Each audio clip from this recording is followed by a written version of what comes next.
கண்ணால தொலைஞ்ச ஒரு பொண்ணால வாக்கா இந்த வம்பால வல்ல விரிச்சிட வந்தாளே.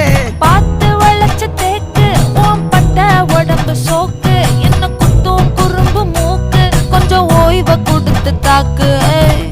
என்னடி சித்திரமே இங்க நீ பத்திரமே சொல்லுடி கட்டளை எத்தனை நான் செய்வேனே. அன்புல பெட்டகமே தங்குற கட்டடமே ரத்தமே முத்தமே சாமி